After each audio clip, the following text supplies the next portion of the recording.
Alors, dans cette partie, on va s'intéresser aux préférences de Photoshop. Alors, on va pas voir toutes les préférences en détail, ça serait un peu trop long. Il y en a beaucoup aussi qui n'ont pas beaucoup de répercussions sur notre façon de travailler. Donc, on va voir celles qui ont le plus d'impact et qui sont le plus importantes à connaître. Donc, pour aller dans les préférences, on va aller dans Édition, Préférences et aller dans Général. Donc ici, ce qui va nous amener le panneau des préférences avec l'onglet ici Général. Alors, on a plusieurs options ici. Donc nous, ce qui va nous intéresser, c'est d'aller dans l'interface ici, donc le deuxième onglet. Par défaut, on est avec la couleur gris foncé ici. On peut la mettre plus sombre, donc en noir, ou plus clair vers le blanc. Donc là, à vous de voir ce que vous préférez. On a aussi la langue de l'interface. Donc moi, je l'ai mis en français pour les besoins du tuto.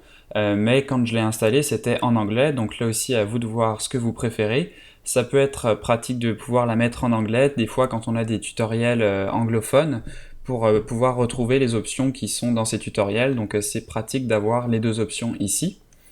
Ensuite, on va aller voir dans les performances. Alors ici, on a l'utilisation de la mémoire. Donc là, on voit le nombre de mégaoctets de RAM de disponible. Donc moi, j'ai 14 gigaoctets de disponible.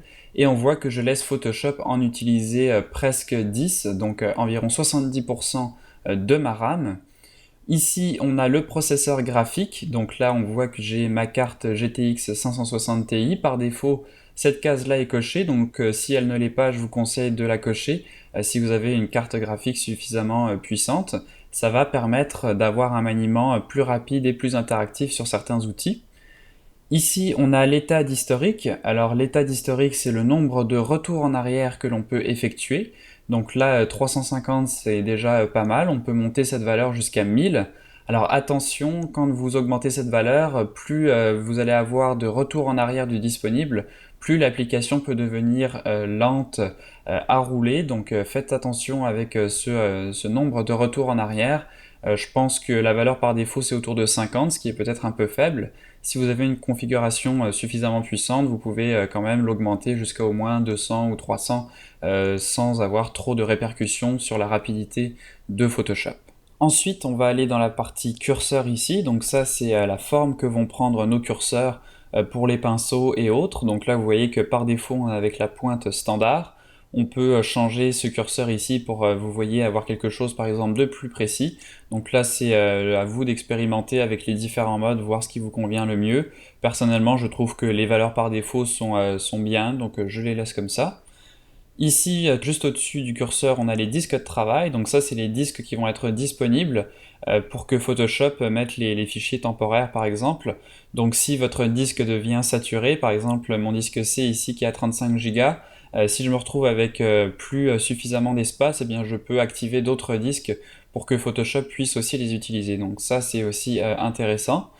Ensuite ici on a les unités et les règles, donc là vous voyez que par défaut l'unité est en pixels, on peut la changer par exemple si vous préférez travailler en centimètres, en millimètres, en pouces, etc. On a pareil pour les textes, donc là par exemple on est en points, on peut changer en pixels ou en millimètres. On a aussi les résolutions d'impression et d'écran par défaut, donc là encore à vous de voir ce que vous préférez. Personnellement j'aime bien travailler en pixels, donc je vais laisser ici en pixels, et pour les textes j'aime bien rester en points. Donc je vais laisser ça comme ça.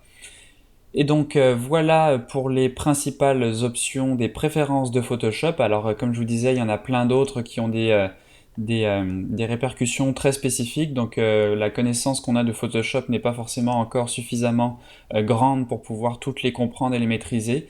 Donc je vais m'arrêter là pour cette partie sur les préférences. On a vu celles qui avaient le plus d'impact et qui vont donc vous permettre de customiser Photoshop selon votre façon de travailler. Donc voilà pour cette partie sur les préférences de Photoshop.